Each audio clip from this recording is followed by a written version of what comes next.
11 जुलै 2006 मुंबईत बॉम्बस्फोट झाले आणि त्यात अनेक जणांचा मृत्यू झालाय, तर जवळपास 900 पेक्षा जास्त जण जखमी झाले होते। त्यातीलच हा खरं तर धक्कादायक प्रकार होता आणि यातले एक पीडित आता सध्या आपल्यासोबत आहेत। नमस्कार सर, आपण 11 जुलै 2006 ला जो काही बॉम्बस्फोट झाला त्यावेळी ट्रेनमधून प्रवास करत होता, काय सांगाल तुमच्या त्या अनुभवाबद्दल? किती दुःखद?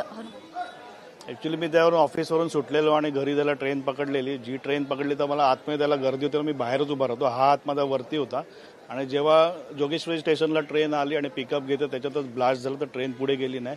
मी ट्रेनच्या बाहेर फेकलो गेलो एवढं माहिती आहे मला। आणि दुसऱ्या दिवशी जेव्हा मी उठून बघितलं तर माझा एक हात कट झालेला होता, तर तो एक मोठा आघात होता। तर त्याच्यानंतर आम्हाला वाटलं की आज 19 वर्षांनंतर निर्णय लागतोय, तर त्याच्यातून आम्हाला खरा न्याय मिळेल, पण खरा तर न्याय मिळालेला नाही आहे। कारण जो हा मोठा आघातच आहे, हा जो निर्णय त्यांनी दिला की निर्दोष मुक्त केले आरोपींना, तर ज्यावेळी मला 2000 साला जेव्हा माझ्यावरती हा आघात झाला तेवढा मोठा आघात मला वाटला नव्हता, पण आज जो निर्णय ऐकून मोठा आघात झालेला त्याच्यापेक्षा।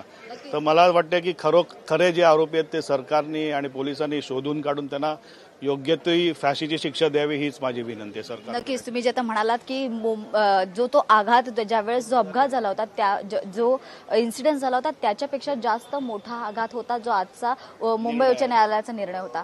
उच्च न्यायालयाच्या निर्णयामध्ये कुठल्या तरी एव्हिडन्स अभावी, पुराव्या अभावी हा निर्णय घेण्यात आला आहे, तर कुठेतरी यंत्रणा कमी पडते असं माझ्या मते पोलिसांनी जो तपास केला त्याच्यामध्ये काहीतरी कमी असेल म्हणून असा निर्णय समोर आलेला आहे।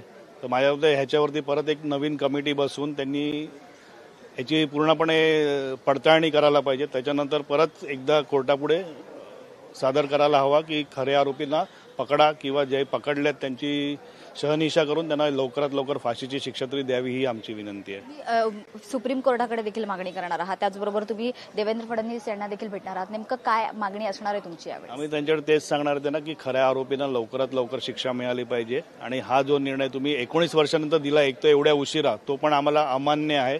तर खरा निर्णय आम्हाला लवकरात लवकर आणि एक आम्हाला त्याच्यातून शांती मिळेल असा एक काहीतरी निर्णय समोर आला पाहिजे।